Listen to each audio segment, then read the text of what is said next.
Bienvenidos a una entrevista en Gluck. Hoy tenemos a un invitado muy especial, Roberto Morris. Muchísimas gracias por invitarme. No, gracias por aceptar y por tener el privilegio de tenerte aquí. Como verán, estamos hablando con alguien que sabe muchísimo de este tema. Roberto, ¿se gana una elección a través de las redes sociales? No, la elección se gana en todos los aspectos, en 360 grados si quieres ver. En redes sociales, en televisión, pero más que nada en esfuerzos territoriales y otros ámbitos, digamos, más palpables, ¿no? Pero las redes sociales son una parte importante y crecientemente. ¿Qué es esfuerzos territoriales? Es el contacto directo que tienen las fuerzas políticas con la gente, ¿no? Esfuerzos de tierra, ir a casas, tocar puerta a puerta, tener asambleas en ciudades, o sea, entre más cercano siente el candidato la gente, más votos va a dar. ¿Cuáles son los ingredientes para que un relato político funcione y lleve al candidato a ser el ganador? Cada campaña tiene como una mezcla diferente de ingredientes. Para la campaña del presidente López Obrador fue principalmente toda la carrera que había hecho durante muchísimo tiempo, sus posicionamientos y la coyuntura que llevó a lo que él decía hace 10 años, que a muchos les parecía una locura.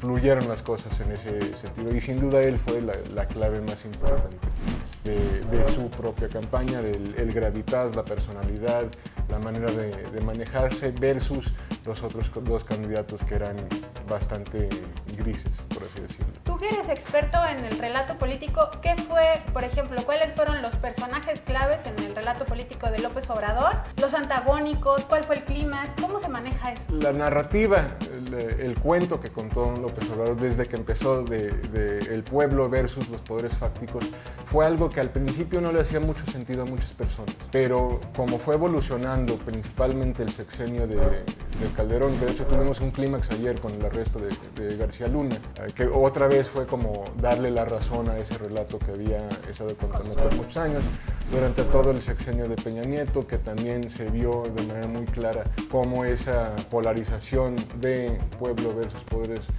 fácticos llegó a un clímax en múltiples ocasiones, ¿no? Con el SINAPA, con las reformas del Pacto por México, etcétera.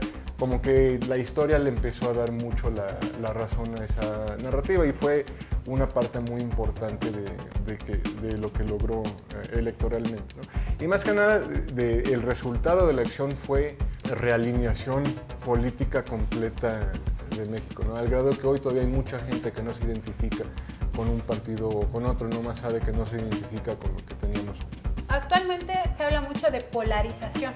¿Qué tanto sirve exaltar racismo, nacionalismo en el relato político? Yo creo que México siempre ha sido polarizado. Antes creo que había más educación política y era como, ay, no hay que hablar de eso porque es feíto. Y a las personas que estaban en el poder les convenía no hablar de eso porque era feíto. Gana López Obrador y de repente se desata, más que desatar, se visibiliza toda esta polarización desde clasismo, racismo, etc.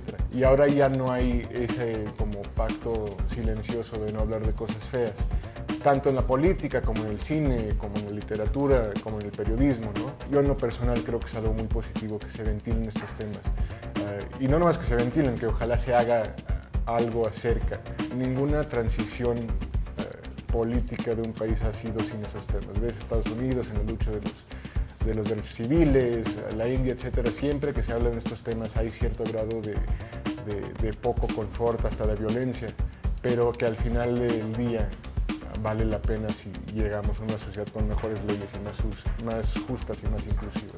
Entonces estamos transitando un cambio político para mejorar. Un cambio social. Ajá. Ojalá sea para mejorar. Va a ser mejorar, sí, gracias a esto, por ejemplo, con las marchas feministas, que muchas gentes las criticaron por violentas y por pintas, etcétera, pero sin embargo, gracias a eso ya tenemos la ley limpia, ya tenemos más visibilidad sobre el tema de feminicidios. Si eso es lo que genera este momento poco confortable para muchos, pues qué bueno. Ahora hablas de movimientos ciudadanos. ¿Qué ingredientes necesita un movimiento ciudadano para ser exitoso? Tiene que incomodar mucho a la gente y tiene que tener cierta continuidad. Sabemos movimientos, por ejemplo, yo soy 132 con Peña Nieto. que tuvo su auge y luego como que desvaneció y no hubo mucho seguimiento. Entonces tuvo visibilidad, pero no hubo una agenda concreta de peticiones. Versus lo que estamos viviendo ahorita con las marchas feministas de Ni Una Más, etcétera, ¿no?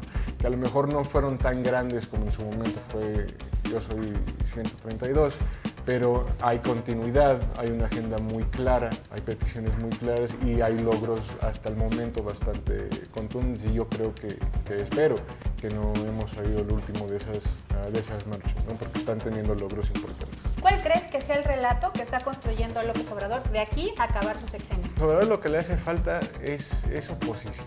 Mira, tú que eres experto en cine, viste la película del Guasón. Es posible tener una narrativa sin un héroe, pero no sin un villano. El Guasón no tuvo un héroe, pero tuvo un gran villano. Y López Obrador le hace falta un gran villano, porque no puedes tener héroes sin villanos. Calderón ya no está jalando como antes. Creo que para volver a subir sus bonos necesita un gran villano. Pero Morena no es un gran villano ahorita. El partido no se ha podido considerar, no hay una comunicación del partido, ¿no? O sea, que es muy malo para el gobierno porque no está poniendo como una barrera de temas. Por ejemplo, el tema de Baja California, de la ley Bonilla, ¿no? Entonces, a falta de una comunicación de partido, le están llegando coyunturas a presidencia que no tendría que resolver en su capacidad de ejecutivo, ¿no? Que son cosas de partido. Roberto, este es un portal de gente joven. Tú eres un gran académico. ¿Qué les recomiendas a todas estas personas que están interesadas en la comunicación política para que construyan un relato político exitoso o que sean grandes comunicadores políticos? La comunicación política, o sea, es multifacético. Hay aspectos de comunicación, desde luego, pero también hay de sociología, de psicología, de ciencias políticas, de economía. Yo creo que para entrarle al mundo de la comunicación política, primero tienes que entender la política, ¿no? Y luego tienes que ver cuáles son las otras áreas académicas que realmente influyen. Digo, de comunicación, por supuesto, pero yo creo que yo cada día aprendo más de cuestiones sociológicas y de antropológicas que de la misma comunicación. La idea es nomás estar muy abiertos a aprender de otras ciencias, que al final del día es entender a la gente, cómo piensa la gente, por qué vota la gente, si votan por influencia externa, por valores internos, por moda.